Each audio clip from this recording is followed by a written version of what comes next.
Ils ne savaient pas ce qu'était le soleil. Ils ne savaient pas ce qu'était l'obscurité.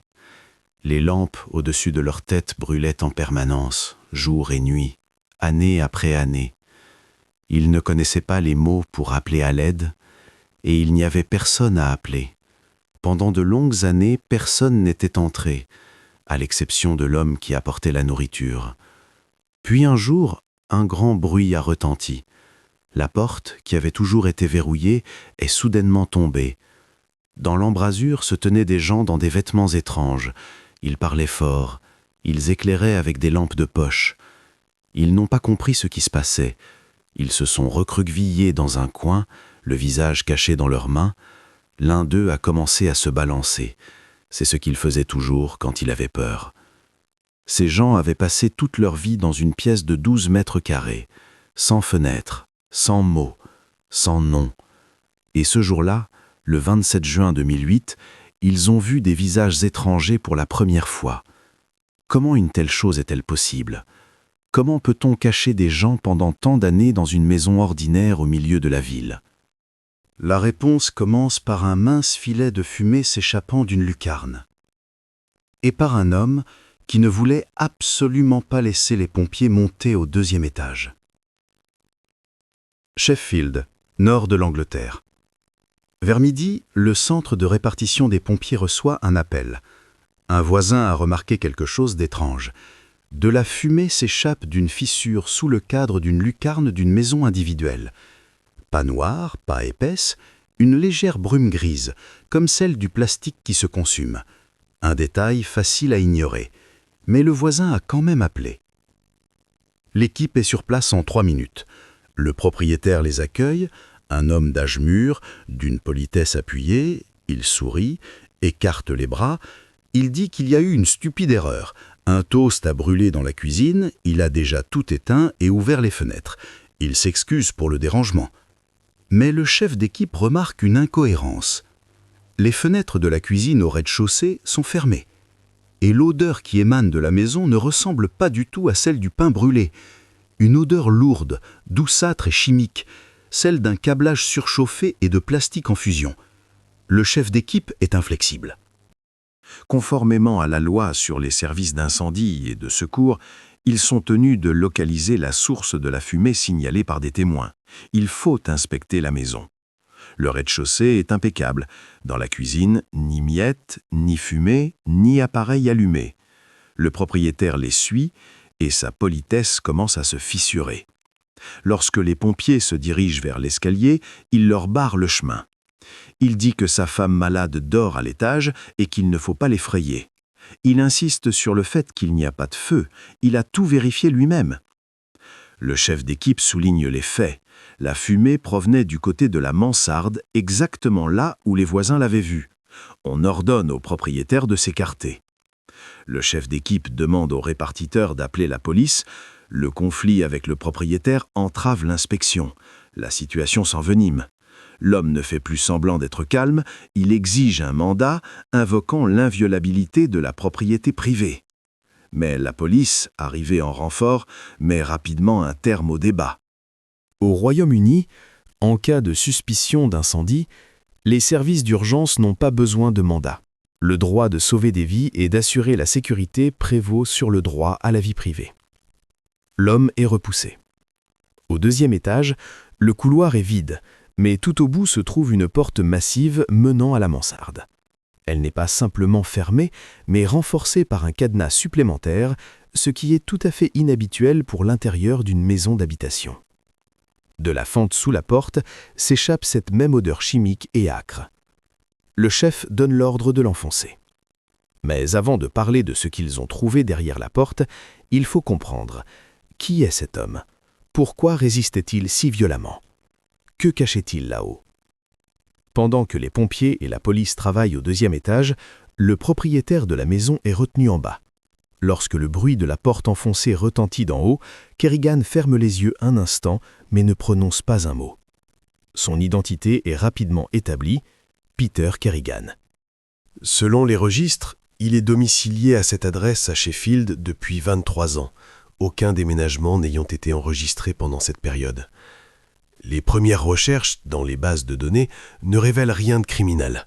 Pas de casier judiciaire, pas d'infractions administratives, ni de dette envers l'État, ni de réclamation du fisc. Un homme fantôme, dans le bon sens du terme. Le genre de personne que le système ne remarque tout simplement pas, car il ne crée aucun problème. Pendant que l'inspection se poursuit à l'étage, les officiers commencent à interroger les voisins.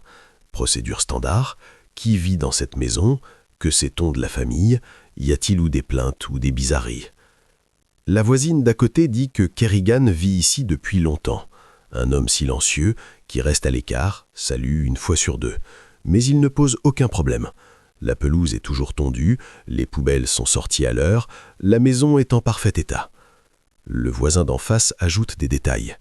Kerrigan travaille dans l'entrepôt d'une société de logistique. Il part tôt le matin, rentre le soir, un horaire stable. Le week-end, il bricole parfois dans le garage. Il ne met pas de musique, n'invite personne. Un couple de personnes âgées, habitant 2 maisons plus loin, se souvient que Kerrigan est marié. Sa femme a été vue dans le jardin il y a quelques années, puis elle a semblé disparaître. Les voisins ont pensé que la femme était gravement malade et n'ont pas voulu s'en mêler. En Grande-Bretagne, on n'a pas l'habitude de se mêler de la vie privée des autres. Un autre voisin mentionne une fille, adulte, mais elle ne se montre presque jamais. Parfois, elle sort les poubelles. Une fois, on l'a vue au magasin du coin. Maigre, pâle, elle regardait le sol et ne parlait à personne. La police consigne les témoignages. Le tableau qui se dessine est prévisible. Une famille renfermée, asociale, mais pas criminelle. Il y en a des dizaines de milliers dans les banlieues. Les officiers demandent si des cris ou des bruits suspects ont été entendus. La réponse est unanime, non. Un silence complet. La maison est comme un mausolée. Quelqu'un se souvient que des parents étaient venus chez les Kerrigan il y a de nombreuses années, un couple de personnes âgées. Ils sont restés quelques jours et sont repartis. On n'a plus vu de visiteurs. Un autre voisin s'est souvenu de Kerrigan au supermarché. Il achetait de la nourriture en quantités énormes. Des conserves, des pâtes, du sucre par cartons entiers. À l'époque, on a mis ça sur le compte de l'habitude de faire des réserves. Il n'y avait rien d'inhabituel à cela. Dans la journée, la police vérifie les factures de services publics. Les factures sont payées régulièrement. La consommation d'eau et d'électricité est dans la norme pour une maison avec des résidents permanents. Aucune dette ni plainte. Plus tard, après des vérifications supplémentaires, les données du dispensaire local ajoutent à l'étrangeté. Kerrigan lui-même a passé un examen il y a 2 ans, mais sa femme n'a pas consulté de médecin depuis plus de 15 ans. La fille ne figure plus dans la base de données médicales depuis qu'elle est devenue majeure. Les officiers tentent de contacter l'employeur. Le directeur de l'entrepôt confirme « Peter travaille chez eux depuis 12 ans. Un employé fiable, jamais en retard, ne prend jamais de congé ni d'arrêt maladie. Il ne communique pas avec ses collègues, déjeune seul, n'entre pas en conflit. Le tableau est parfait. Trop parfait. » Un homme qui n'enfreint pas les lois n'attire pas l'attention et ne demande pas d'aide. L'invisible exemplaire. Mais ce sont précisément ces gens-là qui savent le mieux cacher ce qui ne doit pas être montré. Aucun des voisins ne peut expliquer pourquoi cet homme discret a résisté si désespérément aux pompiers. Pourquoi il était prêt à se faire arrêter juste pour ne pas les laisser monter au 2e étage. Dans ses yeux, il n'y avait pas de confusion, mais une détermination froide. La réponse se trouve derrière cette fameuse porte qu'ils viennent d'enfoncer, et ce qui a été découvert à l'intérieur détruit complètement l'image de père de famille normal créée par 20 ans de camouflage impeccable. Le cadenas est arraché, le battant est ouvert. Les pompiers font un premier pas. Presque immédiatement, il devient clair d'où pouvait provenir cette fumée. Dans un coin, sous le plafond, des lampes et une vieille rallonge bourdonnent. Le câblage est chaud, le plastique d'un des boîtiers a noirci et une faible odeur de combustion s'en dégage. La première chose qui frappe, c'est l'odeur. Un cocktail âcre et piquant d'ammoniac, d'air vicié et d'excréments. C'est l'odeur d'un endroit où les fenêtres n'ont pas été ouvertes depuis des années, où il n'y a pas de canalisation normale, où l'on vit à côté d'un seau parce qu'il n'y a pas d'autre solution. La deuxième chose, c'est la lumière, vive, artificielle. Sous le plafond, des néons bourdonnent, inondant la pièce d'une lueur blafarde et froide. Et dans ce bourdonnement, on entend une note irrégulière, surchauffée. Le chef se protège les yeux avec la main et fait un pas de plus.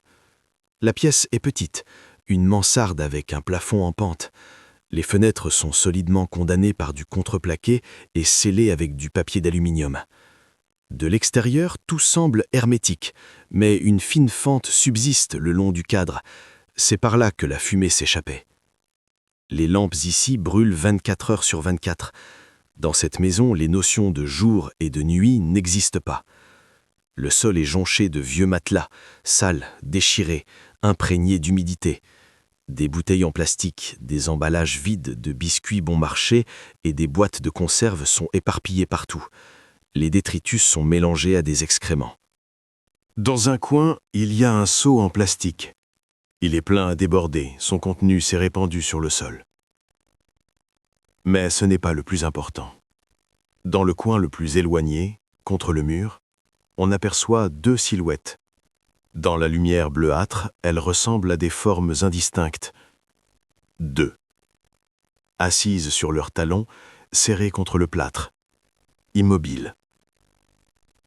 La première pensée, des mannequins ou des poupées. Des êtres vivants ne se fichent pas ainsi. Mais ensuite, l'une des silhouettes tressaille. Lentement, de manière convulsive, elle tourne la tête et cache aussitôt son visage dans ses paumes. Les pompiers s'immobilisent. Ce sont des gens, vivants. Un officier de police entre à sa suite, notant les détails. Les 2 personnes découvertes sont de sexe masculin. D'apparence jeune, mais il est difficile de le déterminer avec précision. Ils sont terriblement décharnés. La peau est pâle, presque transparente, laissant voir chaque veine. Les cheveux sont longs, emmêlés en paquets. Ils portent de vieux t-shirts et des pantalons de survêtement usés jusqu'à la corde. Ils ne se lèvent pas et ne prononcent pas un mot. L'officier fait un pas en avant, tente d'établir le contact, demande s'ils ont besoin d'aide. Aucune réponse. Les captifs se détournent, se couvrent la tête avec les mains et émettent des sons étouffés, quelque chose entre un gémissement et un râle guttural. Dès que l'officier répète la question plus fort, la réaction est immédiate. Les 2 créatures se recroquevillent et l'une d'elles se met à se balancer d'avant en arrière de manière monotone, comme un pendule. La police comprend qu'un contact normal est impossible. Le chef demande des renforts, des médecins et les services sociaux. Ce n'est plus une simple vérification de fumée, c'est la découverte d'une zone de séquestration illégale. En attendant les renforts, les officiers inspectent la pièce. Aucun meuble, ni chaise, ni table, ni livre, juste des matelas. Sur les murs, de profonds sillons, comme si quelqu'un avait méthodiquement gratté le plâtre avec ses ongles pendant des années. La nourriture, uniquement ce qui peut se conserver éternellement. Biscottes, conserves, sucre. Pas de chauffage. Pas de ventilation non plus, seulement un vieux ventilateur qui fait circuler en boucle l'air âcre. Les lampes fonctionnent sans interrupteur, privant les prisonniers même de la possibilité de dormir dans l'obscurité. L'ambulance arrive. Les secouristes tentent de faire sortir les hommes, mais ceux-ci opposent une résistance passive. Ils se pétrifient, devenant inerpes et fragiles. Il faut les porter dans les bras comme des objets fragiles. En bas, on les allonge sur des brancards. L'un d'eux regarde autour de lui, les yeux grands ouverts, comme s'il voyait le ciel pour la première fois de sa vie. Le second se couvre le visage avec les mains et tremble de tout son corps, non pas de froid, mais de terreur face à l'espace ouvert. Il faut établir l'identité de ces 2 personnes dans la mansarde. Il faut comprendre leur origine et la durée qu'ils ont passée dans cette cage. Mais le principal échec est ailleurs. Pendant toutes ces années, personne n'a remarqué la disparition des membres de cette famille. On les emmène, et dans la maison commence un travail d'envergure pour la police scientifique. Peter Kerrigan est arrêté. On lui lit ses droits, mais il reste silencieux, le regard fixé sur un point. Dans ses yeux, ni remords, ni peur. La police commence à rechercher la femme et la fille de Kerrigan. Pour l'instant, personne n'est sûr si elles sont dans la maison ou si elles ne vivent plus à cette adresse depuis longtemps. On essaie donc d'abord d'établir où elles se trouvent et qui d'autre pourrait être à l'intérieur.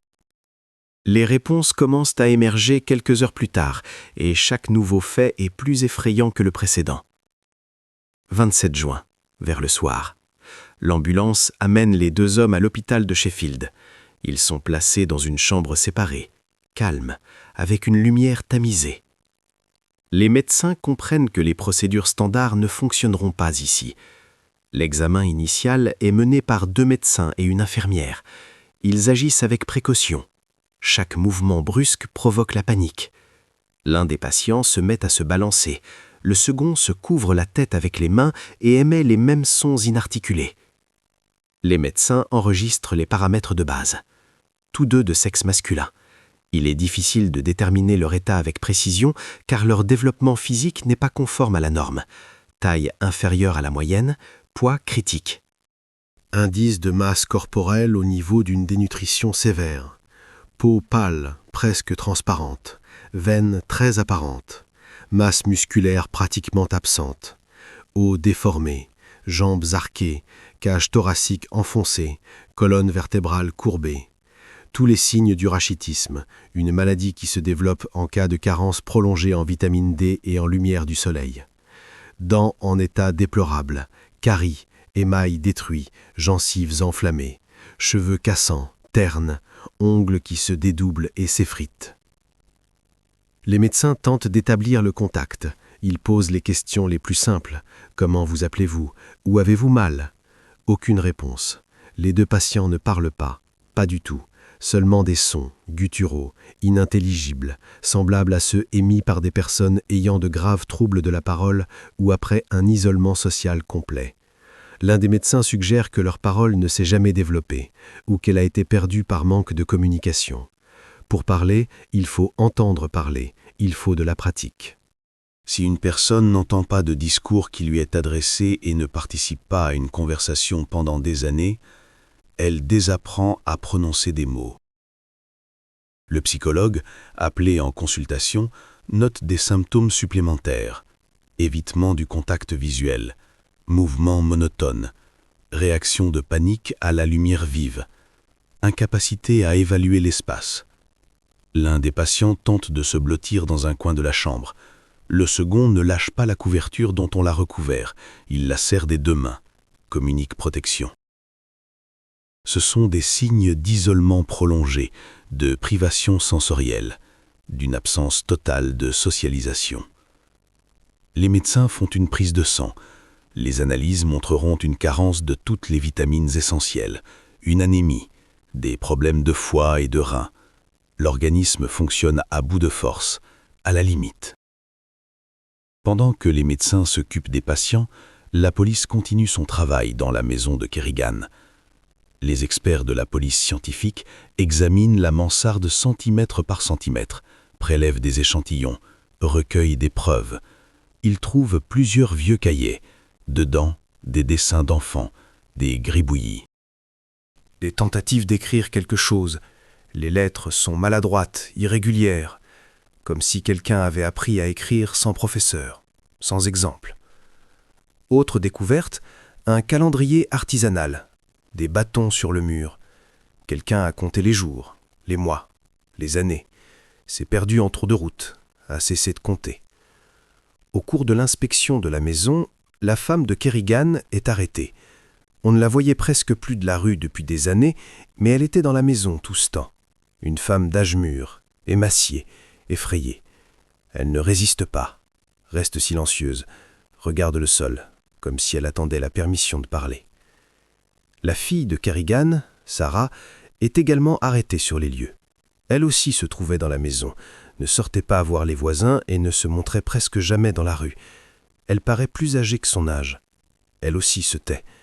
Mais dans ses yeux, ce n'est pas la peur, c'est l'habitude de ne pas réagir. Tous les 3 sont emmenés au poste.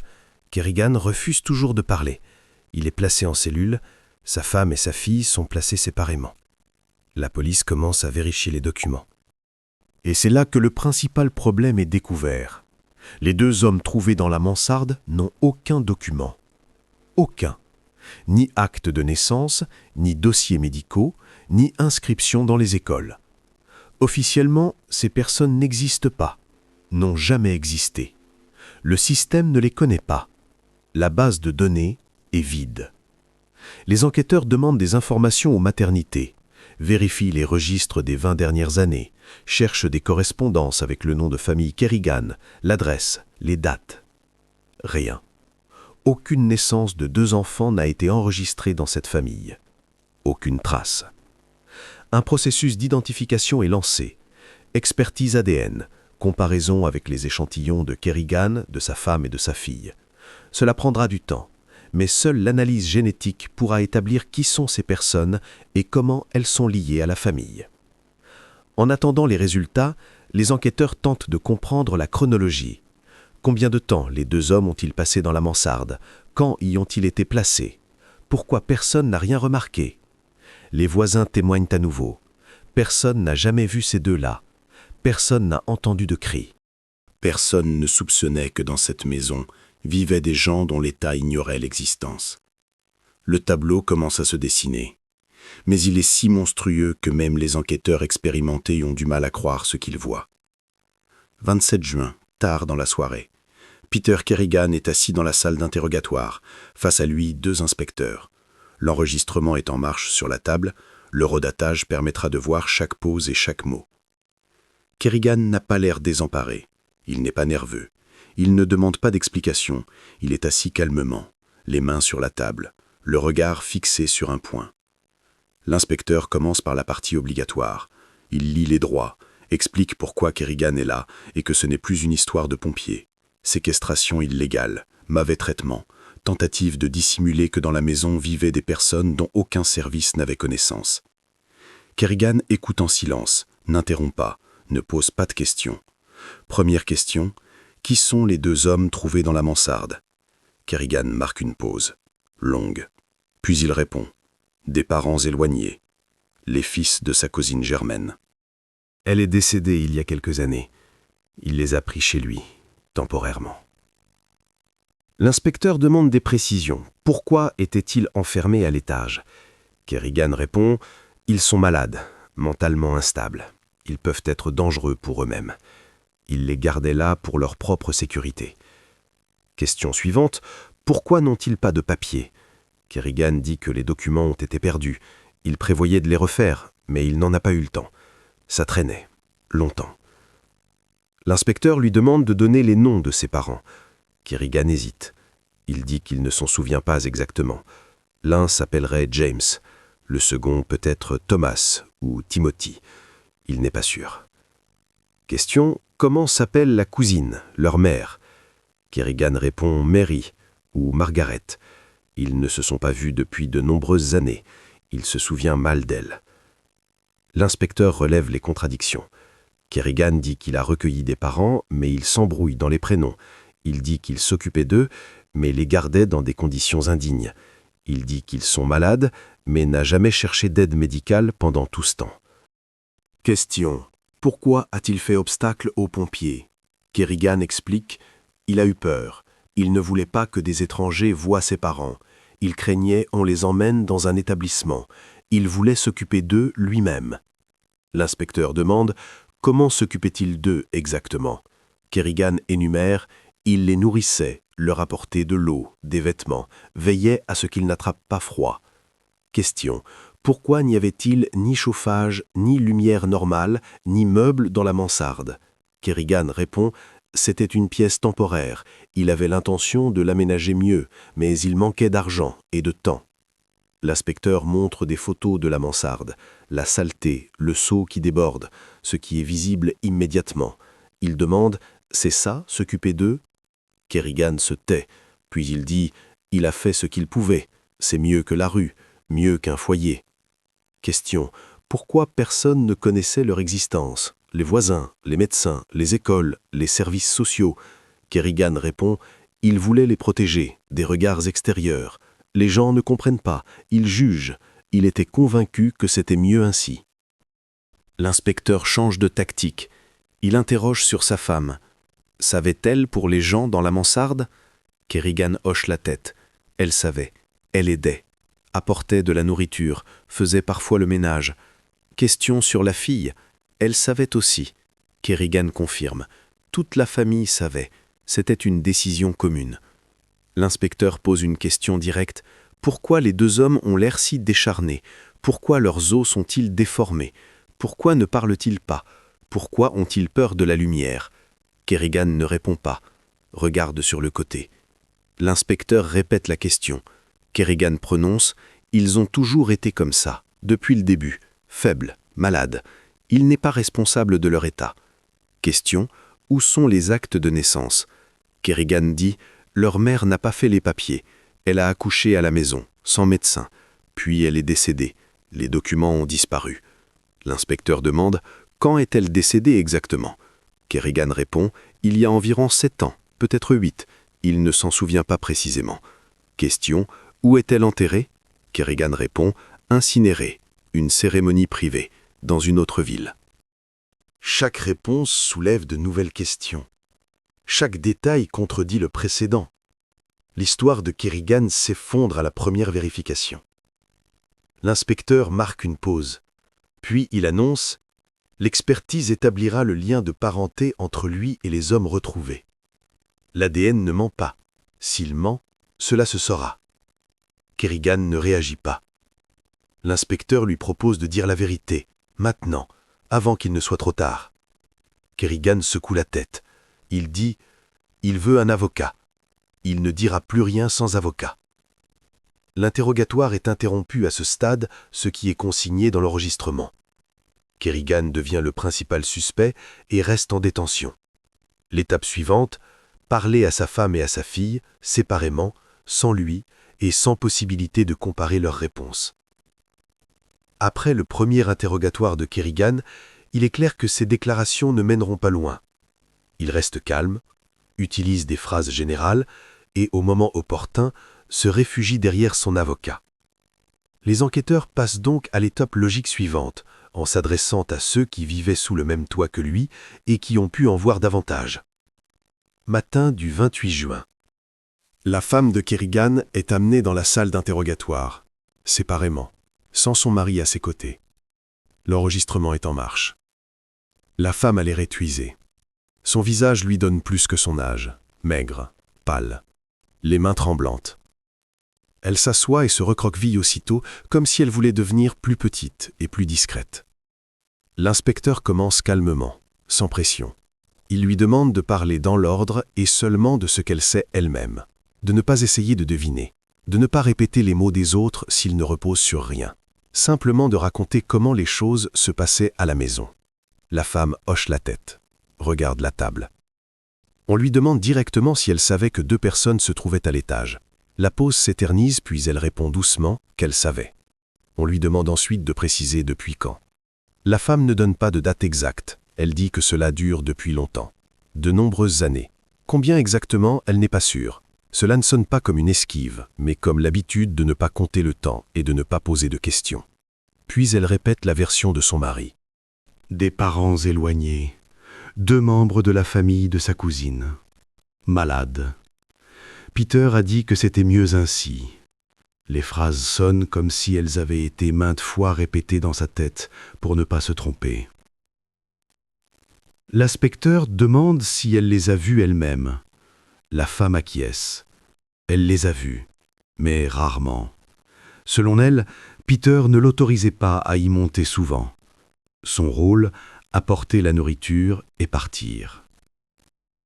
Elle confirme être montée plusieurs fois dans la mansarde. Elle les a vus assis dans le coin, silencieux. Ils ne s'approchaient pas. Elle laissait les assiettes et partait. Tout se passait vite, sans conversation, sans essayer de s'attarder. Lorsqu'on lui demande de décrire les conditions là-haut, la femme reste silencieuse un long moment, puis elle dit qu'elle avait peur. Elle voulait aider, elle voulait faire quelque chose d'humain, mais Peter l'interdisait. Il disait qu'elle ne comprenait pas, que les médecins ne feraient qu'empirer les choses, que toute ingérence détruirait tout. Vient alors la question principale. Pourquoi n'a-t-elle rien dit à personne? La femme baisse la tête et parle de peur. Selon elle, Peter répétait sans cesse la même chose. Si elle parlait, on les emmènerait tous, et on la tiendrait pour responsable aussi. À ce moment, on voit qu'elle ne parle pas comme quelqu'un qui raisonne, mais comme quelqu'un qui a vécu des années selon des règles et n'osait pas les enfreindre. L'inspecteur en vient à la fille. Sarah savait-elle ce qui se passait à l'étage? La femme répond immédiatement. Oui, elle savait. À la question de savoir comment Sarah réagissait, la femme répond simplement « Sarah ne contredisait pas son père, jamais. Elle faisait ce qu'il disait. » En silence. On la ramène à l'essentiel. Qui sont ces deux hommes en réalité? La femme secoue la tête et répète la même chose. Des parents. Peter l'a dit, elle n'a pas posé de questions. On lui explique calmement que le lien de parenté sera de toute façon vérifié par une analyse et qu'il vaut mieux parler maintenant tant que tout peut être mis à plat. La femme se contente de secouer la tête. Elle répète qu'elle n'en sait pas plus que ce qu'elle a déjà dit. Peter n'expliquait rien. La conversation dure près d'1 heure et tourne en rond. Peur, interdit, phrases apprises par cœur. Zéro information concrète. Les enquêteurs en concluent qu'elle n'ira pas plus loin. Soit elle ne connaît vraiment pas les détails, soit la peur la tient si fermement qu'elle est incapable de sortir du cadre de ce qu'il est permis de dire. Après cela, on fait entrer la fille dans la pièce. Sarah Carrigan. Elle paraît plus âgée que son âge. Des cernes sombres sous les yeux, des mouvements lents, comme si chaque mot demandait un effort. L'inspecteur commence par une question simple. Savait-elle pour les deux hommes dans la mansarde? Sarah hoche la tête, sans un mot. On lui demande depuis combien de temps cela dure. Sarah hausse les épaules, ne répond pas à voix haute.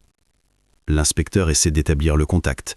Il dit calmement que ce qui compte maintenant, ce sont les faits, car la suite sera vérifiée non pas par des émotions, mais par des documents et des analyses. Il lui demande de dire quelque chose avec ses propres mots. Sarah regarde la table, se tait. On lui demande de dire qui sont ces deux hommes. Sarah ne lève pas la tête et ne prononce pas un mot. Les inspecteurs changent alors d'angle et l'interrogent sur sa vie. Les études, le travail, les amis. Les relations sociales. Sarah secoue la tête. Après l'école, elle n'est allée nulle part. Elle n'a pas travaillé, n'avait pas d'amis. Son père ne le permettait pas. On lui demande de préciser ce qu'il interdisait exactement. Sarah répond brièvement. Sortir, rencontrer des gens, parler au téléphone, aller quelque part sans lui. C'est là que devient évident ce que les paroles de la mère laissaient déjà deviner. La maison vivait selon des règles établies par un seul homme, et ces règles n'étaient pas discutées. L'inspecteur revient à l'essentiel. Qui sont les deux hommes dans la mansarde? Sarah se tait à nouveau. Ses mains sont serrées en poings si forts que les jointures blanchissent. On lui dit que le silence n'aide pas. Il faut des faits.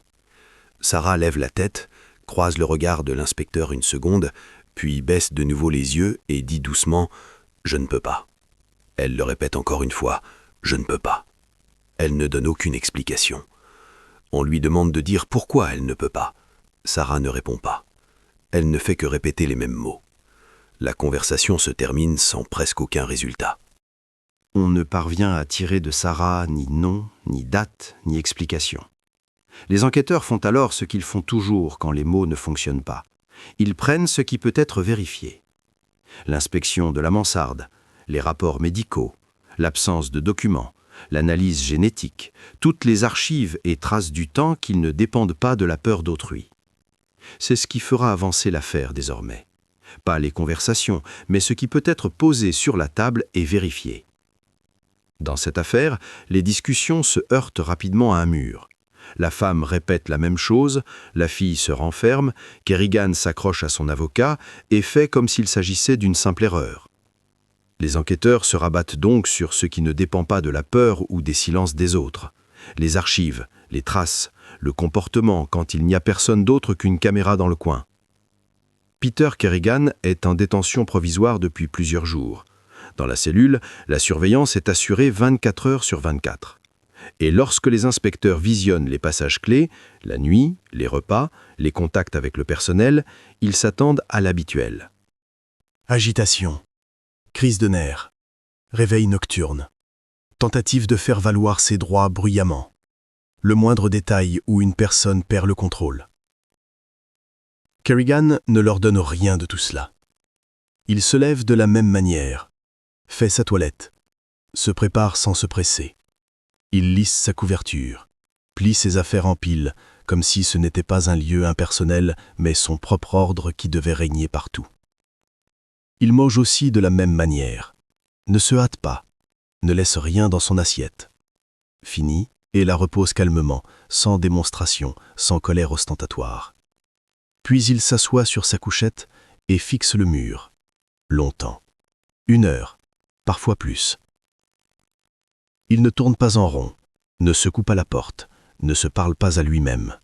Il reste simplement assis et endure le temps, comme si attendre était pour lui plus habituel que de s'expliquer.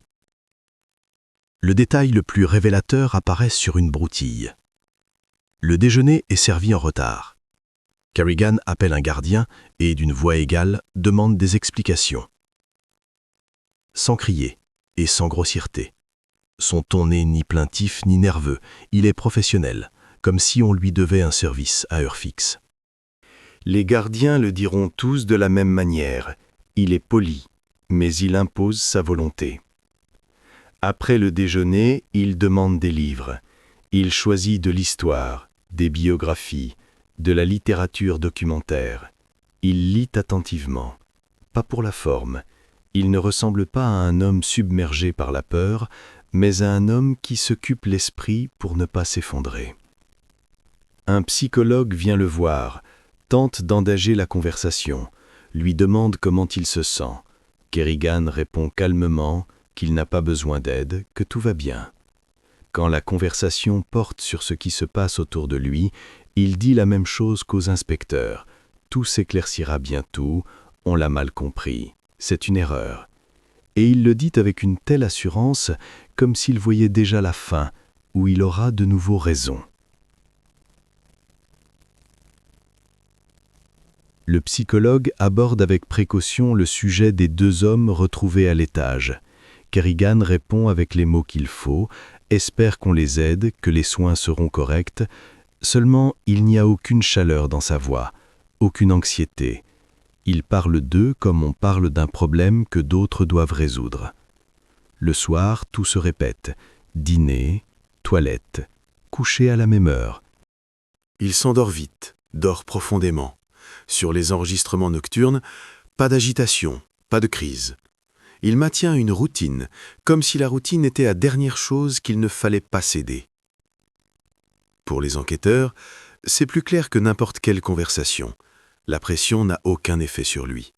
Il ne va pas s'effondrer sous un ton élevé, ni se lancer dans des aveux pour se soulager.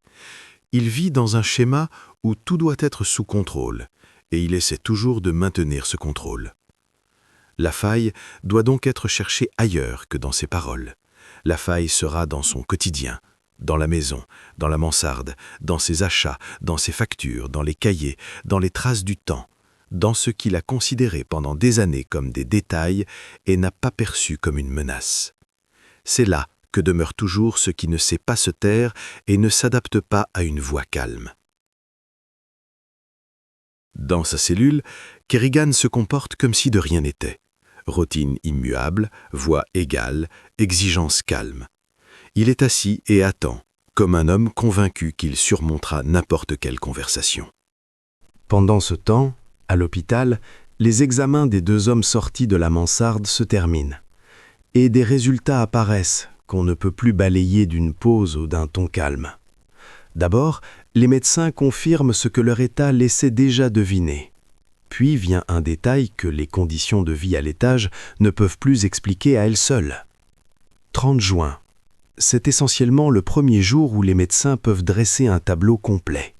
Avant cela, il n'était pas question de détails. Il fallait stabiliser leur état, écarter les risques extrêmes, donner à leur organisme une chance de supporter les procédures de base. Suit un examen complet, sang, radiographie, tests neurologiques et une vérification génétique que l'on fait dans de tels cas non pas pour le sensationnel, mais pour comprendre s'il n'y a pas de cause congénitale qui aggrave tout le reste. Les résultats des analyses de base et des radiographies arrivent en premier. Dénutrition extrême, carence vitaminique sévère, anémie, rachitisme avec des déformations du squelette qui n'apparaissent pas en quelques mois, atrophie musculaire. Problème dentaire, où il ne s'agit plus de foyers isolés, mais d'une destruction quasi totale. L'état de la peau parle de lui-même. Et les médecins notent séparément des signes de privation sensorielle très prolongés. L'organisme a vécu pendant des années dans un environnement sans lumière normale, sans alternance jour-nuit, sans les sons habituels ni contact humain.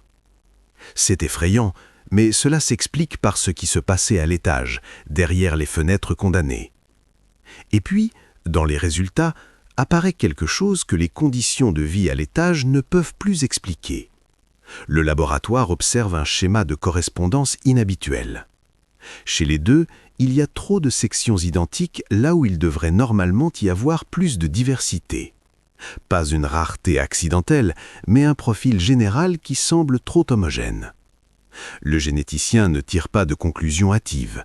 Il vérifie à nouveau le marquage, s'assure que les échantillons n'ont pas été mélangés, répète une partie de l'analyse. Le résultat reste le même. Dans le rapport, cela est décrit sèchement. Homozygosie élevée, diversité génétique réduite. Pour un profane, ces mots ne signifient rien, mais leur sens est simple. Un tel schéma apparaît le plus souvent lorsque les parents ont un lien de sang très proche. Le laboratoire n'utilise pas de grands mots et ne fait pas de drame. Il n'y a pas d'accusation. Il y a une formulation prudente mais claire. Forte probabilité d'un lien de parenté étroit entre les parents. Ce document est transmis aux enquêteurs, et c'est là que la version de Kerrigan commence à s'effondrer, non plus sur des « ils s'embrouillent dans les prénoms », mais sur des données qui ne dépendent pas de son assurance. Il parlait de parents éloignés, d'une cousine, d'un « accueil temporaire », de documents perdus. Tout cela semble plausible, jusqu'à ce qu'apparaisse une raison pour laquelle ces deux-là ne devaient être montrés à personne. Les enquêteurs réexaminent ces déclarations et les comparent à ce qu'ils ont déjà trouvé. La sœur dont il parlait, personne ne la trouve dans les bases de données, comme on devrait trouver une personne réelle avec une vie et des traces.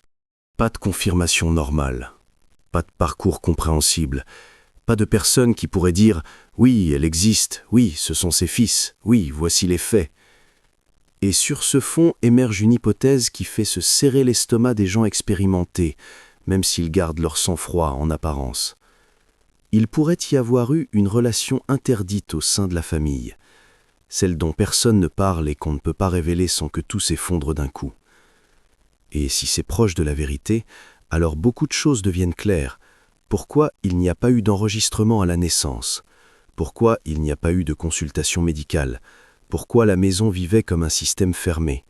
Pourquoi la femme parle avec des phrases qui semblent lui avoir été dictées à l'avance?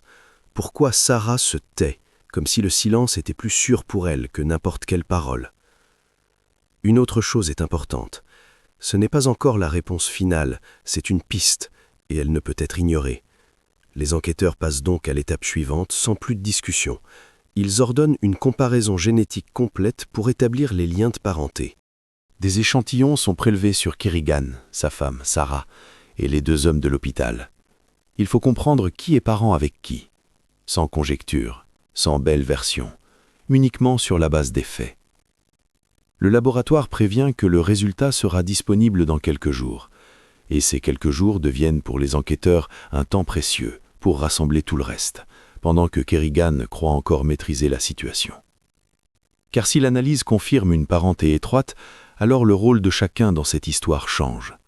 La femme et la fille ne seront plus de simples personnes à côté, et le silence dans la famille ne sera plus perçu comme un trait de caractère. Il deviendra une partie du système qu'un seul homme a construit pendant des années. Kerrigan pouvait contrôler la maison, il pouvait garder la porte verrouillée, il pouvait rester invisible pour les voisins et les services. Mais contre la génétique, son ordre ne fonctionne pas. Là, on ne peut pas expliquer correctement. On ne peut pas se cacher derrière une pause. On ne peut pas s'en tirer avec des paroles. Les enquêteurs retournent à la maison chercher ce qui peut être touché et vérifié. Et en parallèle, on envoie au laboratoire ce qui sera vérifié de manière encore plus stricte. 5 tubes à essai, 5 codes et une seule tâche. Comprendre qui est parent avec qui. Au laboratoire, on fait ce genre de vérification tous les jours. Mais ici, les enjeux sont différents, car la réponse anéantit d'un coup n'importe quelle légende. 1er juillet. Les échantillons sont envoyés pour analyse. 5 personnes, 5 codes. Pas de nom de famille sur les tubes. Dans de telles affaires, c'est un principe fondamental, pour que personne ne puisse ensuite s'accrocher à une confusion et dire que quelque chose a été mélangé. Le prélèvement sur Kerrigan se fait rapidement. Il est assis droit, ne bouge pas, ne pose pas de questions. Il se contente de regarder le mur pendant que le technicien travaille. Pour sa femme, c'est différent. Ses mains tremblent, ses doigts s'agrippent au bord de la chaise. Elle semble s'attendre à un coup même là où il ne devrait pas y en avoir. Mais la procédure ne prend que quelques secondes, l'échantillon est prélevé sans problème. Sarah est testée séparément. Elle est assise tranquillement, le regard baissé. On lui explique ce qui va se passer, avec des mots simples, sans pression. Sarah acquiesce, ouvre la bouche, et quelques secondes plus tard, c'est terminé. Son visage est vide, comme si elle avait depuis longtemps désappris à montrer une réaction. Avec les 2 hommes de l'hôpital, c'est plus compliqué. On ne peut pas les presser ni faire de mouvements brusques. Une infirmière est à leur côté, tout est montré par gestes, on leur laisse le temps de s'habituer. L'un le supporte calmement. Le second se couvre d'abord la bouche avec les mains, se détourne, a peur. Il faut plusieurs tentatives et une pause pour qu'il comprenne qu'on ne lui fera pas de mal. Finalement, le prélèvement est effectué. Ensuite commence ce qui reste habituellement en coulisses, mais qui est la base dans de telles affaires. Tous les échantillons sont marqués avec des codes, scellés. La chaîne de conservation est consignée, qui a prélevé, qui a transmis, où cela a été stocké, quand cela a été envoyé. Ici, les moindres détails sont importants. L'expert reçoit une mission sans fioriture, démêler les liens de parenté, comprendre qui est parent avec qui dans ce groupe de 5. Pas d'après les récits ni les émotions, mais d'après l'ADN. La partie technique est décrite sèchement, mais le principe est simple. On extrait l'ADN des cellules, ensuite on amplifie les sections nécessaires pour pouvoir les lire et les comparer avec certitude. Après cela, on établit un profil STR basé sur des marqueurs standards. La lecture se fait via un analyseur capillaire, puis un programme fournit des tableaux de correspondance et de probabilité. L'expert garde néanmoins le processus sous contrôle, vérifie la qualité, s'assure que l'échantillon n'a pas bavé, qu'il n'y a pas de signal parasite, que les valeurs de contrôle correspondent. Même avec une mention de priorité, cela ne se fait pas en une soirée. Il faut 1 jour ou 2 pour traiter le matériel, vérifier la qualité et revérifier les conclusions. 3 juillet, soir. Les calculs sont prêts. Sur l'écran, des tableaux et des correspondances qui donnent immédiatement une image claire. L'expert ne se presse pas pour signer. Il vérifie, revérifie, regarde les indicateurs de contrôle. Après quoi, il rédige le rapport. Premièrement, Peter Kerrigan est confirmé comme étant le père biologique des 2 hommes trouvés dans la mansarde. Le degré de certitude est le plus élevé possible pour ce type d'analyse. Deuxièmement, Sarah Kerrigan est confirmée comme étant leur mère biologique, avec le même degré de certitude. Troisièmement, Sarah est confirmée comme étant la fille biologique de Peter Kerrigan. Et le laboratoire note une autre chose. Dans le profil des 2 hommes de la mansarde, il y a trop de correspondance pour un couple de parents ordinaires. Des signes d'homozygosie élevés sont visibles, ce même schéma caractéristique d'une parenté très proche entre les parents. Dans le rapport, cela est formulé prudemment et une recommandation est ajoutée pour élargir les tests afin de confirmer le degré de proximité sans supposition. Le rapport est signé et transmis aux enquêteurs. 4 juillet, le bureau. Silence. Les enquêteurs lisent le document lentement, plusieurs fois de suite. Ici, aucune légende sur des parents éloignés et des documents perdus ne tient plus la route. La version de Kerrigan est anéantie. Maintenant, il devient clair pourquoi ces deux-là ont été cachés pendant des années et pourquoi la maison vivait comme un système fermé. Et il devient plus clair pourquoi la femme s'accrochait à des phrases apprises par cœur et pourquoi Sarah se taisait comme si c'était la seule chose qui lui était permise. La prochaine conversation avec Kerrigan sera différente. 4 juillet. Le rapport d'expertise est sur le bureau des enquêteurs. Peter Kerrigan est le père biologique, Sarah est la mère biologique, et elle est aussi sa propre fille. Les chiffres ne laissent aucune marge de manœuvre. Mais Kerrigan a un avocat, Martin Phelps, 20 ans de pratique à Sheffield. Il reçoit une copie du rapport génétique le jour même, le lit attentivement, comprend qu'un déni pur et simple est inutile ici. Il faut donc un autre angle d'attaque. Le 5 juillet, Phelps s'entretient pendant 3 heures avec son client, après quoi il se présente aux enquêteurs avec une nouvelle ligne de défense. Kerrigan ne nie pas que les 2 hommes dans la mansarde sont ses petits-enfants. Il ne nie pas que Sarah est leur mère, mais il rejette catégoriquement être leur père au sens que suppose l'accusation. La version de la défense est la suivante. Sarah a subi une terrible épreuve il y a de nombreuses années, hors de la maison, par un homme inconnu, 2 fois. Kerrigan, en l'apprenant, a pris la décision de cacher la honte de la famille. Il ne voulait pas d'humiliation publique pour sa fille, et ne voulait pas que ses fils grandissent avec un stigmate. C'est pourquoi il les a cachés, oui, dans des conditions horribles, mais le mobile était la protection, pas le crime. Phelps insiste sur les formulations. L'expertise confirme que Kerrigan est le grand-père par la lignée de Sarah, c'est indiscutable. Mais elle ne peut pas exclure complètement que le père ait été quelqu'un avec un profil génétique similaire, un frère, un cousin, un parent de la lignée masculine. L'avocat exige des tests plus poussés. Il insiste sur le fait que sans cela, l'accusation ne restera qu'une supposition. Les enquêteurs acceptent. Non pas parce qu'ils croient à cette histoire, mais parce qu'ils veulent combler toutes les lacunes avant le procès. La vérification commence par l'établissement du cercle d'hommes qui aurait pu théoriquement croiser Sarah. Les médecins donnent leur avis. À en juger par l'état des jeunes hommes de la mansarde, la première grossesse a eu lieu il y a très longtemps.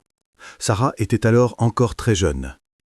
Déjà à ce stade, la version de l'avocat semble fragile. Il s'agit d'une très jeune fille et non d'une femme adulte qui aurait pu être victime d'une agression dans la rue. Mais les enquêteurs poursuivent leur travail. Ils n'ont pas besoin d'émotions, mais de documents.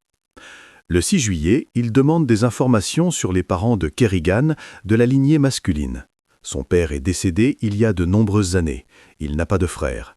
Il y a un cousin, à Manchester, avec qui les contacts ont été rompus il y a plus de 20 ans après un conflit familial. On le retrouve le jour même, un homme âgé, comptable, marié. Quand on lui explique l'affaire, il pâlit et demande de l'eau. Il dit qu'il n'a pas parlé à Peter depuis plus de 20 ans. Il a vu Sarah bébé, ils ne se sont plus jamais revus. Il est prêt à donner un échantillon immédiatement. Il veut que son nom soit lavé de tout soupçon. En parallèle, on vérifie d'autres contacts possibles. Les voisins, les collègues de Kerrigan, quiconque aurait pu avoir accès à la maison. Le tableau est le même pour toutes les personnes interrogées. La maison des Kerrigan était hermétiquement fermée. Aucun invité, aucun parent ne venait. Personne ne se souvient avoir vu un étranger y entrer pendant toutes ces années. Le 7 juillet, on examine les dossiers scolaires de Sarah. Selon les services de l'éducation, elle a été inscrite à l'école primaire à un jeune âge. Elle a fréquenté les cours régulièrement les premières années, puis les absences se sont multipliées. Et puis, elle a complètement disparu des listes. Peter avait alors envoyé une lettre. Sarah était gravement malade. Les médecins recommandaient l'enseignement à domicile. Un certificat médical était joint à la lettre. On découvrira plus tard qu'il était faux.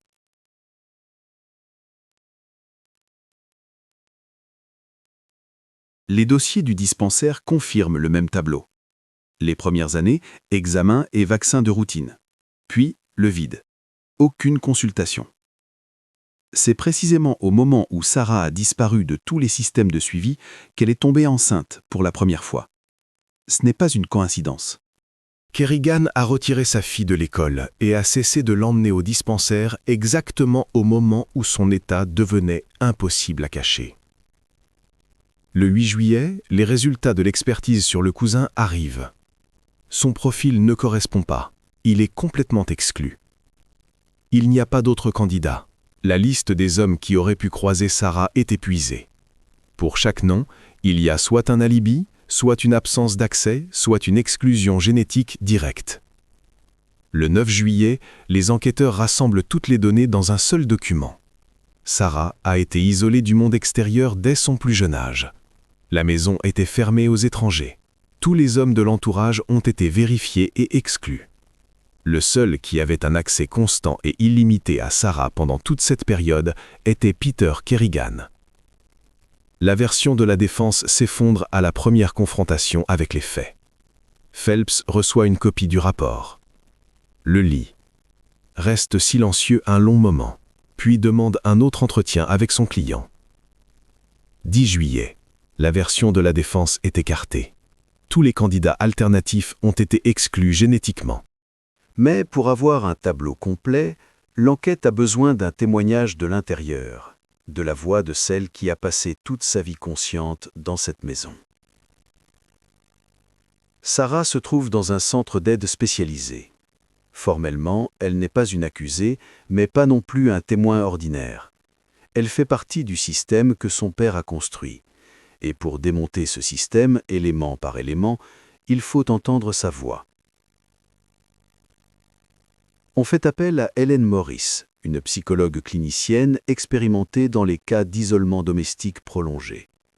Les 2 premières rencontres se déroulent presque en silence. Sarah est assise, immobile, le regard fixé au sol. Elle répond par monosyllabes ou se tait. Morris ne force pas le contact. Elle reste à ses côtés, faisant comprendre qu'ici, on peut ne pas parler tant que Sarah elle-même n'est pas prête. Lors de la 3e rencontre, le 11 juillet, Sarah commence à répondre de manière plus développée. Morris ne l'interroge pas sur la mansarde, ni sur son père. Elle commence par l'enfance, l'école, ce dont Sarah se souvient avant que son monde ne se réduise aux murs d'une seule maison. Sarah parle lentement, en choisissant ses mots. Elle se souvient de l'école, de 2 amis avec qui elle était assise sur le même banc, d'une maîtresse qui accrochait ses dessins au tableau. Elle se souvient des courses au magasin avec sa mère le samedi, des jeux dans la cour jusqu'à la nuit tombée. Puis elle se tait. La pause dure près d'1 minute. Morris attend. Sarah continue. Puis son père a décidé que l'école lui faisait du mal. Il a dit qu'il y avait de mauvaises personnes, qu'il pouvait lui faire du mal, lui apprendre de mauvaises choses, l'enlever à sa famille. Au début, ses camarades de classe lui manquaient. Elle leur écrivait des lettres que personne n'envoyait. Au bout d'1 an, elle a cessé d'écrire. Au bout de 2, elle a oublié leur visage. Maurice demande à préciser la période. Sarah répond qu'elle était encore toute petite. Il n'y avait pas de calendrier à la maison. Les anniversaires n'étaient pas fêtés. Le temps se comptait par saison, quand il faisait froid et quand il faisait chaud. Question suivante.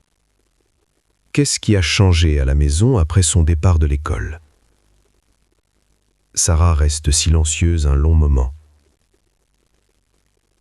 Ses mains se serrent sur ses genoux. Puis elle dit doucement, presque sans intonation, « Son père a commencé à venir la voir la nuit. Au début, il s'asseyait simplement sur le bord de son lit. Disait qu'elle était spéciale, pas comme les autres filles, qu'il l'aimait différemment de sa mère. Puis ses visites sont devenues tout autres. » Maurice n'interrompt pas, ne pose pas de questions pour préciser. Laisse Sarah parler comme elle le peut. Sarah continue. Elle dit qu'elle a longtemps mis du temps à comprendre ce qu'on lui faisait. Elle n'avait pas les mots pour ça. Personne ne lui avait expliqué. Il n'y avait ni livre, ni conversation sur ce sujet à la maison. Son père répétait sans cesse la même chose. C'est ainsi que sont les vraies familles, celles où l'on s'aime vraiment. Mais il ne fallait pas en parler, parce que les autres ne comprendraient pas. Il l'emmènerait dans un foyer, mettrait sa mère en prison, détruirait tout. Elle y a cru. Elle n'avait pas d'autres informations. Maurice s'interroge sur la mère. Savait-elle ce qui se passait derrière la porte fermée? Sarah hoche la tête. Lentement. Elle savait. Dès le premier jour. Une fois au tout début, Sarah a essayé de raconter. Sa mère a écouté, a pleuré, l'a serré fort dans ses bras. Et lui a demandé de se taire. A dit que c'était son père qui subvenait à leurs besoins, que sans lui, c'était la rue et la misère. Qu'il fallait supporter parce qu'il n'y avait pas d'autre issue. Après cette conversation, Sarah n'a plus jamais essayé de demander de l'aide. Maurice aborde le sujet de grossesse, avec précaution, sans pression. Sarah répond d'une voix égale, comme si elle racontait l'histoire de quelqu'un d'autre. La première fois, elle n'a pas compris ce qui arrivait à son corps. Elle était encore très jeune, elle ne connaît pas le moment exact. Son ventre a commencé à grossir. Son père lui a interdit de se regarder dans les miroirs. Sa mère lui apportait des robes amples et de longs pulls. Ils ne sont pas allés chez le médecin.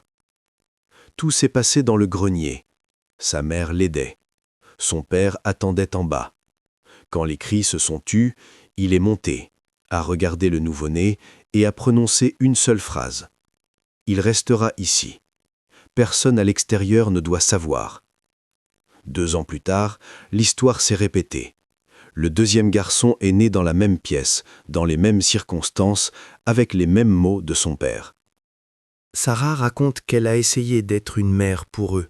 Elle leur apportait de la nourriture quand son père l'autorisait à monter. Elle chantait des berceuses en chuchotant pour qu'ils ne l'entendent pas. Elle leur inventait des noms qu'elle ne prononçait jamais à voix haute. Mais au fil des années, son père a limité de plus en plus ses visites à l'étage. Il disait que l'attachement était un obstacle, que ce serait mieux pour tout le monde. Maurice pose une dernière question. Sarah a-t-elle essayé de partir, d'appeler quelqu'un, de trouver une issue? Sarah secoue la tête. Pour aller où? Elle ne connaissait rien en dehors de cette maison. Elle ne comprenait pas comment fonctionnait un téléphone. Elle n'imaginait pas ce qu'était la police ni comment la contacter. Pendant des années, son père lui avait expliqué que l'extérieur était dangereux, qu'on l'arrêterait, qu'on lui prendrait ses fils pour les confier à des étrangers qui leur feraient du mal. Elle craignait le monde extérieur plus encore que ce qui se passait à l'intérieur. Le témoignage de Sarah est versé au dossier. Le parquet réexamine la qualification des faits. La législation britannique comporte un article sur l'esclavage moderne, la détention forcée de personnes dans des conditions de dépendance totale et d'exploitation. L'affaire Kerrigan correspond en tout point à cette définition. Matin. Salle d'interrogatoire du commissariat de police de Sheffield. Une table, 2 chaises, une caméra dans un coin, près du plafond. L'enregistrement a déjà commencé. Le détective Marcus Winter entre, un dossier sous le bras. Il s'assoit en face du suspect et pose les papiers sur la table, mais ne se presse pas de les ouvrir, marquant une longue pause. L'homme arrêté a la même apparence qu'au premier jour, le dos droit, les mains jointes devant lui, le regard parfaitement calme. 2 semaines en cellule n'ont laissé sur lui aucune trace visible. Il se comporte toujours comme si tout ce qui se passait n'était qu'un fâcheux malentendu sur le point d'être résolu. L'inspecteur commence sans préambule. Il ouvre le dossier et en sort la première feuille, le rapport de l'expertise génétique. Posant le document devant son interlocuteur, le détective lui laisse le temps de prendre connaissance du texte. L'homme regarde le papier mais ne le prend pas, conservant une expression impassible. L'officier énonce les conclusions à voix haute. Peter Kerrigan est confirmé comme étant le père biologique des 2 jeunes hommes découverts dans le grenier. Leur mère biologique est sa propre fille. Le degré de fiabilité de l'analyse est reconnu comme maximal. Le détenu reste silencieux quelques secondes, puis déclare d'une voix égale que l'expertise est erronée. Selon lui, cela arrive, les échantillons ont pu être mélangés et il a l'intention d'exiger une contre-expertise indépendante. Winter hoche la tête et l'informe que la procédure a déjà été effectuée 2 fois par des laboratoires différents et que les résultats sont identiques. Il souligne qu'il est impossible de mélanger 5 échantillons avec une chaîne de conservation stricte et un enregistrement vidéo. Le prévenu se contente de hausser les épaules. Il continue d'insister sur sa version, affirmant qu'il s'agit des fils de sa cousine germaine qu'il a recueillis et répète que l'expertise ne peut être absolument exacte. Le détective n'engage pas la discussion. Il sort du dossier un certificat des archives, selon lequel la parente mentionnée est décédée bien avant la naissance de l'aîné des jeunes gens retrouvés et n'a pas eu d'enfant. Kerrigan regarde le certificat et se tait plus longtemps que d'habitude. Finalement, il dit qu'il a probablement confondu, qu'il s'agissait d'une autre parente plus éloignée dont le nom lui échappe. L'inspecteur met le certificat de côté et prend la feuille suivante. Des extraits du témoignage de la victime. Ce n'est pas le texte intégral, mais seulement des passages clés. Marcus lit à voix haute les visites nocturnes du père et les mots par lesquels il justifiait ses actes. Il lit les lignes sur l'interdiction de se regarder dans un miroir pendant la grossesse et sur ce qui se passait dans le grenier en l'absence de médecin. Pour conclure, il prononce la phrase que le maître de maison a dite juste après l'accouchement. À chaque paragraphe, le visage du suspect change. L'expression neutre fait place à des mâchoires serrées. À la fin de la lecture, ses poings sur la table se serrent au point que ses jointures blanchissent. Winter termine sa lecture et le regarde avec attente. La réponse ne vient pas tout de suite. La voix de l'accusé se fait tranchante. Il traite sa fille de menteuse et déclare qu'elle a toujours été une fabulatrice psychologiquement instable. Selon lui, la jeune femme invente ces histoires pour le salir et se venger de son éducation stricte. Le détective ne réagit pas à cette explosion d'émotions et revient aux faits. Il demande comment, dans ce cas, expliquer les résultats génétiques et l'homozygosie élevée, un signe caractéristique uniquement des enfants issus de parents très proches. Il demande également de préciser pourquoi la disparition de la victime de l'école et du dispensaire coïncide exactement dans le temps avec le début de ce qu'elle a raconté. Kerrigan hausse le ton. Il affirme ne pas savoir qui est le père et suggère que sa fille a pu rencontrer quelqu'un en secret ou s'enfuir de la maison quand il ne regardait pas. L'officier présente alors les résultats des vérifications concernant tous les hommes qui auraient théoriquement pu se trouver à proximité de la jeune femme au fil des ans. Chacun d'eux a été soit exclu par un test ADN, soit n'avait physiquement pas accès à la maison. Depuis son plus jeune âge, la victime n'avait aucun lien avec le monde extérieur. Elle ne sortait pas seule, n'avait ni téléphone ni amis. Le seul homme ayant un accès illimité à elle restait le chef de famille lui-même. L'homme se tait, sa respiration devient lourde. Il détourne le regard de l'inspecteur. Winter ajoute que l'épouse du suspect a également témoigné. Elle a confirmé qu'elle était au courant de ce qui se passait, qu'elle aidait à dissimuler les traces et qu'elle obéissait sans condition à son mari par peur. L'homme relève la tête. Ses yeux ne reflètent plus le calme mais la fureur. Il crie que sa femme ment aussi et que tout cela est un complot organisé contre lui. Le détective conserve un ton calme. Il résume que 3 adultes ont donné des témoignages identiques, entièrement corroborés par la science et les documents. Le tribunal aura le choix, croire à la théorie d'un complot invraisemblable ou admettre que le suspect ment. Kerrigan se lève brusquement, faisant voler sa chaise en arrière avec fracas. Le garde fait un pas en avant, mais Marcus l'arrête d'un geste. Le détenu respire lourdement, ses mains tremblent visiblement. Il déclare qu'il n'avouera rien, qu'il se battra jusqu'au bout et que son avocat trouvera un moyen de faire capoter l'affaire. Winter hoche la tête, confirmant que c'est son droit. Cependant, il lui rappelle que les faits resteront inchangés et que c'est sur eux que le tribunal se fondera. L'interrogatoire est terminé. L'escorte emmène le détenu. Son masque de calme est définitivement brisé, bien qu'aucun aveu officiel n'ait été obtenu. Quelques jours après l'interrogatoire, les enquêteurs retournent à la maison du suspect. La première perquisition avait été menée dans la hâte. Il fallait constater l'évidence, prélever des échantillons et documenter l'état du grenier. Maintenant que la situation générale est claire, il est temps de chercher les détails qui ont pu échapper dans les premières heures. Le bâtiment est vide. Les fenêtres sont voilées de l'intérieur. La pelouse commence à être envahie par les mauvaises herbes. Les voisins évitent cet endroit, comme s'ils craignaient d'être contaminés par quelque chose d'invisible. Le ruban jaune de la police à l'entrée est déjà décoloré par le soleil. Les experts de la police scientifique commencent par le rez-de-chaussée. Cuisine, salon, chambre à coucher, tout a déjà été inspecté. Mais maintenant, les spécialistes ne cherchent plus des traces du crime, mais des témoignages de vie, documents, notes, photographies. Tout ce qui peut raconter l'histoire de cette famille avant qu'elle ne se transforme en prison. Au premier étage se trouve la chambre de la fille. Elle est petite, avec une fenêtre étroite, un lit, une armoire, un bureau vide. Pas de livres, pas d'affiches, pas d'effets personnels. La pièce semble n'avoir jamais été habitée, bien que la jeune femme y ait passé près de 30 ans. Dans l'armoire sont suspendus des vêtements, tous du même style, de couleur sombre, sans ornement. Des robes sous le genou, des pulls à manches longues. Rien de voyant qui pourrait attirer l'attention. Un agent ouvre le tiroir du bas de l'armoire. Il est vide.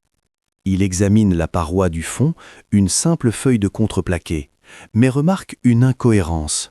La profondeur du tiroir est plus grande à l'extérieur qu'à l'intérieur. Il tapote le fond et, entendant un son sourd, soulève le bord avec un tournevis. Le contreplaqué cède, révélant une cachette d'environ 20 cm de profondeur. À l'intérieur, rien de surnaturel. Une vieille barrette, une fleur séchée autrefois pressée entre les pages d'un livre, un morceau de ruban. Ces broutilles n'ont aucune importance pour l'enquête, mais en disent long sur la personne. La victime cachait les seules choses qui n'appartenaient qu'à elle. La vraie trouvaille attend la police au sous-sol. C'est une pièce typique des maisons britanniques, plafond bas, sol en béton et une odeur d'humidité. Y sont entreposés de vieux outils, des pots de peinture et des meubles cassés recouverts d'une couche de poussière. Dans un coin, derrière une étagère, un expert remarque une boîte en carton. Elle n'est pas en évidence. Pour la voir, il faut déplacer les lourdes étagères. Lors de la première inspection, elle était passée inaperçue. La boîte est scellée avec du ruban adhésif sans aucune inscription sur le couvercle. L'agent photographie la trouvaille, puis l'ouvre avec précaution. À l'intérieur se trouvent des objets du passé, des petites robes d'enfants, des chaussettes montantes blanches et des souliers vernis ayant depuis longtemps perdu leur éclat. Tout est soigneusement plié, comme si cela attendait son heure. Sous les vêtements, on découvre des photographies. Elles représentent Sarah à différentes périodes de sa vie. La voici toute petite dans les bras de sa mère, puis un peu plus âgée en uniforme scolaire avec un cartable sur le dos, et là près d'un sapin de Noël avec un cadeau. Sur toutes les photos, la fillette sourit. À ne voir que les photos, on pourrait croire à une famille ordinaire et heureuse. La dernière photo a été prise quand elle était encore toute petite. Après celle-ci, il n'y en a plus, comme si la vie s'était arrêtée à ce moment-là. Cependant, la preuve principale se trouve tout au fond. C'est un cahier à couverture en toile cirée, usé, au coin corné. Sur la première page est inscrit le nom de sa propriétaire, Margaret Kerrigan. L'expert feuillette les pages. Les écrits ont commencé il y a de nombreuses années. L'écriture est petite et irrégulière. L'encre a bavé par endroits à cause de l'humidité ou des larmes. Ce n'est pas un journal intime au sens habituel du terme. Il n'y a pas de description des événements de la journée, seulement des pensées, des bribes de phrases, des prières et des tentatives de comprendre ce qui se passe sous son propre toit. Les premières entrées sont vagues. L'épouse du suspect écrit sur le péché de son mari et l'épreuve envoyée par le Seigneur. Elle demande pardon de ne pas pouvoir y mettre un terme et avoue prier chaque nuit, mais Dieu ne répond pas. Plus loin, le texte devient plus précis. La femme mentionne sa fille, remarquant comment elle change, cesse de sourire et baisse les yeux. L'auteur du journal qualifie ce qui se passe de croix qu'elles portent ensemble. Une entrée se distingue nettement. Margaret écrit à propos de la nuit où il y a eu une personne de plus dans la maison. Elle décrit les cris à l'étage et la façon dont elle tenait la main de sa fille, priant pour que tout se termine plus vite. Sont également rapportées les paroles du mari disant que cela devait rester entre eux pour toujours. 2 ans plus tard, une entrée similaire apparaît. De nouveau la nuit, de nouveau des cris et l'ordre de se taire. Margaret n'appelle pas un chat et n'écrit pas directement sur les agissements de son mari. Mais chaque ligne confirme qu'elle savait tout depuis le début et n'a rien fait d'autre que de tenter de prier. Les dernières entrées transpirent la fatigue et la résignation.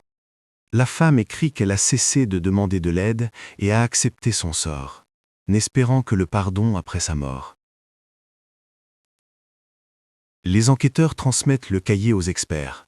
L'analyse graphologique le confirme. Les écrits sont de la main de la femme de Peter, et l'encre correspond à la période indiquée. C'est un original. Le journal change complètement la donne. Jusqu'à présent, la maîtresse de maison passait pour une victime, une femme terrorisée qui obéissait à son mari par peur. Désormais, le tableau est plus complexe. Elle ne se contentait pas de savoir, elle documentait ce qui se passait. Pendant des années, l'auteur a tenu ce journal, comprenant la nature des crimes, mais sans tenter de les arrêter. Le parquet réexamine le statut de la femme. Margaret Kerrigan n'est plus un témoin, elle est une complice. Sa connaissance des faits et son inaction sont devenues partie intégrante du système qui a permis au tyran de contrôler sa famille pendant près de 2 décennies. Le dossier s'enrichit de nouvelles pièces. La boîte d'effets personnels, les photographies et le journal rejoignent les archives des preuves. Chaque objet complète l'histoire d'une famille qui paraissait normale de l'extérieur, mais qui, à l'intérieur, vivait selon les règles monstrueuses d'un seul homme. Le lendemain matin de la découverte du journal, Margaret se retrouve de nouveau dans la salle d'interrogatoire. Mais cette fois, tout est différent. Sur la table, devant elle, se trouve le cahier à couverture en toile cirée, celui-là même qu'elle a caché pendant des années au sous-sol. La femme regarde ses propres écrits comme si elle voyait un fantôme, et ses mains se mettent à trembler plus fort que d'habitude. Elle prend conscience qu'il ne sert plus à rien de nier. Le détective Winter est assis en face, une employée des services sociaux est à ses côtés, et l'interrogatoire est filmé. L'inspecteur entame la conversation calmement. Il lui annonce que la police a lu le journal en entier et comprend à quel point la vie dans cette maison a été difficile et effrayante. L'officier offre à la femme une chance d'exposer entièrement sa version des faits. La femme reste longtemps silencieuse, puis se met à parler, presque en chuchotant. Elle avoue ne pas avoir compris tout de suite la nature de ce qui se passait, mettant au début les bizarreries sur le compte du caractère difficile de son mari. Le chef de famille avait toujours été un homme autoritaire. Il contrôlait lui-même les finances, décidait où elle pouvait aller et qui elle pouvait fréquenter. Elle pensait qu'une telle sévérité était acceptable dans une famille. Plus tard, son mari a retiré leur fille de l'école, expliquant cela par la mauvaise influence de l'établissement. L'épouse n'a pas discuté, ayant depuis longtemps désappris à s'opposer. Les premiers soupçons sérieux sont apparus quand la victime a brusquement changé. Elle a cessé de regarder les gens dans les yeux, a commencé à sursauter au bruit fort et se cachait constamment dans sa chambre. Une nuit, Margaret a découvert que son mari n'était pas dans le lit. Partie à sa recherche, elle a vu de la lumière filtrer sous la porte de la chambre de sa fille et a entendu des bruits qu'il était impossible d'interpréter autrement. Elle est restée longtemps dans le couloir, incapable de bouger, puis est retournée dans sa chambre et a fait semblant de dormir. Le lendemain, elle a tenté de parler à son mari, mais il l'a regardée froidement et a déclaré que si elle en parlait à quiconque, elle perdrait tout, sa maison, sa famille et sa liberté. Il lui a fait croire qu'elle serait elle aussi tenue pour responsable de son silence, qu'on lui prendrait sa fille et que leur vie bien rangée serait détruite. La femme a cru ses paroles ou s'est forcée à y croire. À partir de ce moment, elle a commencé à vivre selon les règles du tyran. Elle ne posait pas de questions, ne montait pas à l'étage sans permission et faisait comme si rien ne se passait dans la maison. Lorsque la victime est tombée enceinte pour la première fois, sa mère a voulu appeler un médecin. Mais le père le lui a formellement interdit, déclarant qu'il se débrouillerait seul et que personne d'extérieur ne devait rien savoir. La femme aidait comme elle le pouvait. Elle apportait de l'eau, tenait la main de sa fille et priait. Après l'accouchement, le maître de maison est monté au grenier et a annoncé sa décision. Pas d'hôpitaux ni de papier, le nouveau-né resterait dans la maison pour toujours. La mère a pleuré toute la nuit, mais n'a jamais osé protester. 2 ans plus tard, l'histoire s'est répétée, mais à ce moment-là, elle avait cessé de pleurer, se contentant d'exécuter les ordres. Elle portait la nourriture à l'étage, faisait le ménage et essayait de ne pas regarder dans les yeux ses petits-enfants, qu'elle n'entrevoyait que furtivement. Winter a demandé pourquoi la femme n'avait pas contacté la police, n'avait pas utilisé une ligne d'assistance téléphonique ou ne s'était pas confiée à quelqu'un. Margaret a expliqué que son mari contrôlait absolument tout. L'unique téléphone était à la vue de tous dans le salon, il lui était interdit de sortir seul et l'argent et les papiers étaient sous clé. Cependant, le principal obstacle était la peur, non seulement de la violence physique, mais aussi de l'inconnu. Elle n'imaginait pas où elle irait, sans profession ni moyen de subsistance. Pendant des années, son mari lui avait fait croire que sans lui, elle n'était rien, et elle avait fini par l'accepter comme une vérité. Le journal était devenu son seul moyen de s'épancher. Elle y écrivait la nuit et cachait le cahier parmi de vieilles affaires, sachant que si son mari le trouvait, le malheur arriverait. Elle reconnaît que son mari est allé voir Sarah la nuit pendant des années et confirme que les 2 jeunes hommes sont nés dans cette maison sans assistance médicale et ont été séquestrés depuis leur naissance. L'inspecteur lui demande directement si elle se considère coupable. Pour la première fois de tout l'interrogatoire, elle lève les yeux vers l'officier et répond par l'affirmative. Elle reconnaît sa culpabilité pour avoir été au courant des crimes et n'avoir rien fait, laissant cette horreur se poursuivre pendant près de 20 ans. La femme souligne qu'aucune raison, ni la peur ni la dépendance, ne peut lui servir d'excuse.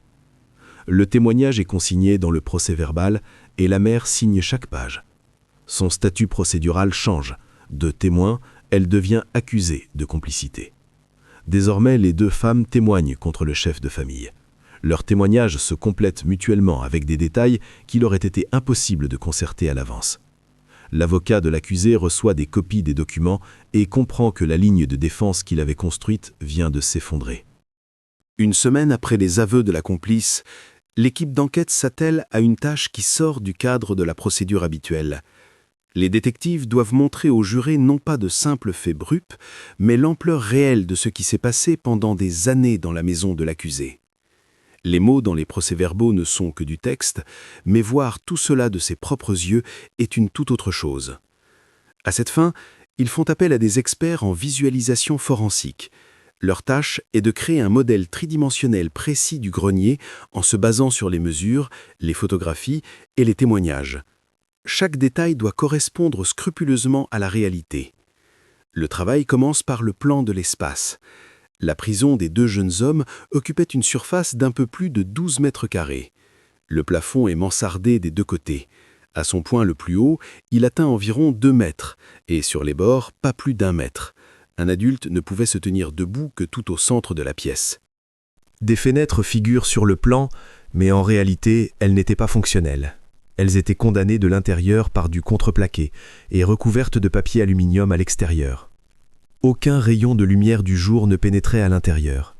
Les analystes estiment que dans un tel isolement, l'organisme humain perd complètement la notion du jour et de la nuit en quelques semaines seulement.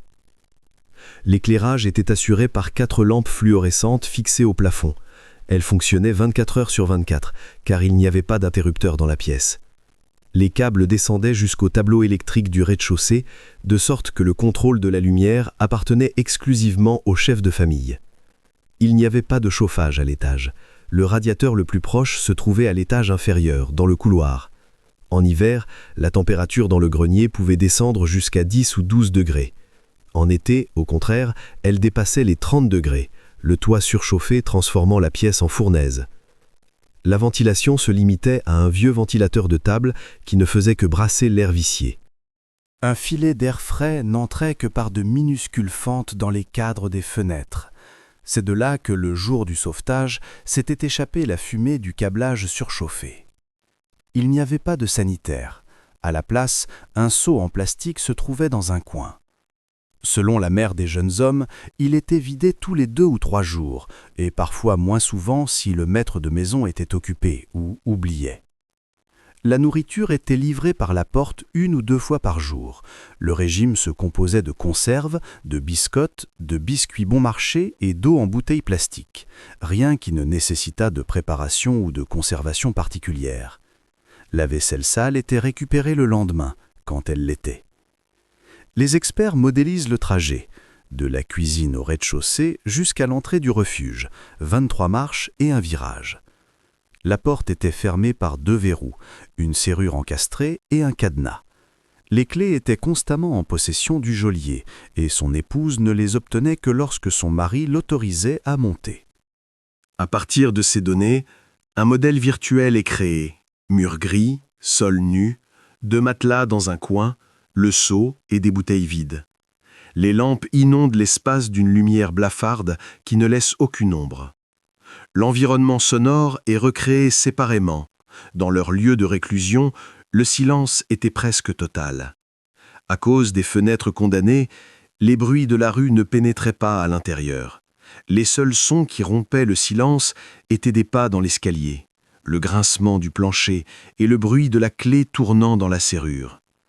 Un psychologue consultant explique que pour une personne vivant dans de telles conditions, ces bruits deviennent les seuls repères. Les pas peuvent signifier de la nourriture ou un danger, et le cerveau apprend à les distinguer bien avant que la porte ne s'ouvre. L'équipe ajoute au modèle une chronologie, les longues années pour l'aîné et pour le cadet.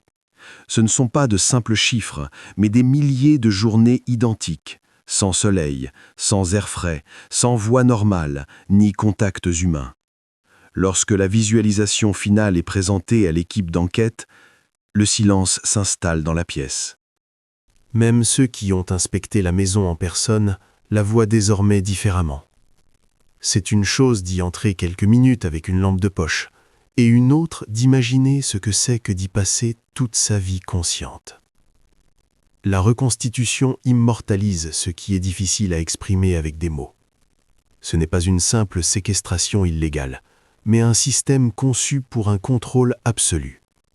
L'absence de fenêtres coupe du temps, la lumière constante détruit le sommeil et les variations de température épuisent l'organisme. L'isolement du monde détruit le lien avec la réalité. Chaque détail servait un seul objectif, faire en sorte que les prisonniers dépendent entièrement de la personne qui leur apportait de la nourriture, afin qu'ils ne connaissent et ne puissent imaginer aucune autre vie. Le parquet verse la visualisation au dossier. Au procès, les jurés pourront effectuer une visite virtuelle du grenier, entendre ce silence oppressant et comprendre ce que signifie passer près de 2 décennies dans un tel endroit.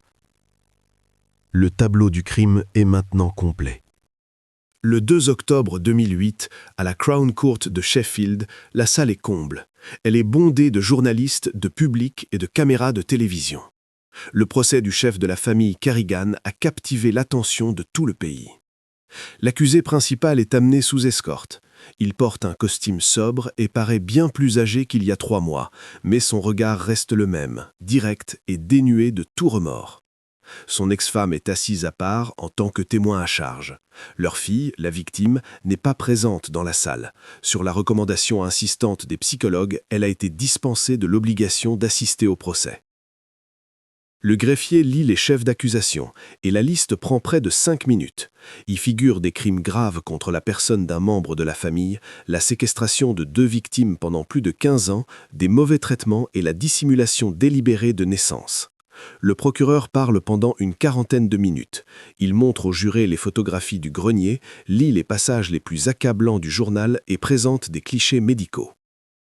L'accusation qualifie le prévenu d'architecte d'un système inhumain qui a délibérément transformé sa propre maison en prison. L'avocat de la défense parle brièvement. Reconnaissant que les faits sont irréfutables, il demande au tribunal de prendre en considération les éventuels troubles de la personnalité et l'enfance difficile de son client. Les jurés délibèrent pendant 4 heures et reviennent avec un verdict, coupable sur tous les points. Lorsque le juge accorde à l'accusé une dernière parole, celui-ci se lève et déclare qu'il n'a toujours fait que ce qu'il jugeait juste pour sa famille et qu'il ne reconnaît toujours aucune culpabilité. Le verdict final est la réclusion à perpétuité. La peine de sûreté est fixée à 25 ans. Compte tenu de l'âge du criminel, cela signifie en pratique qu'il finira ses jours derrière les barreaux. Margaret a été jugée séparément. Compte tenu de sa coopération active avec l'enquête et de son témoignage contre son mari, le tribunal l'a condamnée à une peine avec sursis et un suivi psychiatrique obligatoire. La fille aînée a été officiellement reconnue comme victime. Elle a bénéficié d'une protection de l'État, d'un soutien psychologique et d'une indemnisation financière. Les 2 jeunes hommes retrouvés dans le grenier restent sous la surveillance étroite des médecins. Leur chemin vers une vie normale ne fait que commencer. 1 an s'est écoulé depuis le verdict. Le condamné purge sa peine dans une prison de haute sécurité. Son ex-femme vit dans un logement social sous surveillance constante et leur fille poursuit son traitement dans un centre spécialisé fermé. Cependant, la principale préoccupation du public ne concerne pas leur sort. Tout le monde se demande ce que sont devenus les jeunes hommes retrouvés dans le grenier. Les frères ont été transférés dans un centre de réadaptation spécialisé, un établissement fermé dont l'adresse est tenue strictement secrète. Une équipe de médecins et de psychologues travaille avec eux quotidiennement. Les progrès sont notables, mais les spécialistes préviennent que la réadaptation prendra de nombreuses années. L'aîné, les frères, a commencé à prononcer ses premiers mots après 4 mois de thérapie. Au début, il s'agissait de concepts simples, monosyllabiques. Puis, vers la fin de l'année, de courtes phrases ont commencé à apparaître dans son discours. À ce jour, son vocabulaire est limité. À titre de comparaison, le vocabulaire actif d'une personne ordinaire compte entre 20 et 30 000 mots. Pour le plus jeune, le processus d'adaptation est plus lent. Il continue de privilégier les gestes et les sons non-verbaux. Les psychologues notent qu'après de nombreuses années passées en dehors de tout environnement linguistique, lui apprendre à parler est une tâche qui pourrait prendre des décennies. Les 2 jeunes hommes réagissent encore douloureusement à la lumière vive du soleil, sont effrayés par les bruits forts et les grandes foules. Les médecins sont prudents dans leurs pronostics. Une intégration sociale complète est peu probable, car trop de périodes de développement critique ont été irrémédiablement manquées. Néanmoins, une adaptation partielle est possible, à condition d'un soutien à vie. L'avenir des frères est désormais entièrement sous la tutelle de l'État. Ils ont reçu de nouveaux papiers d'identité, leurs noms ont été changés, et ils bénéficient d'un accompagnement permanent des services sociaux. Cette affaire a laissé une marque profonde sur le système étatique. Le Parlement a lancé une vérification à grande échelle des protocoles d'interaction entre les établissements scolaires, les centres de santé et les services sociaux. De nouvelles recommandations législatives prescrivent désormais une réaction immédiate si une personne disparaît simultanément des radars du système éducatif et du suivi médical.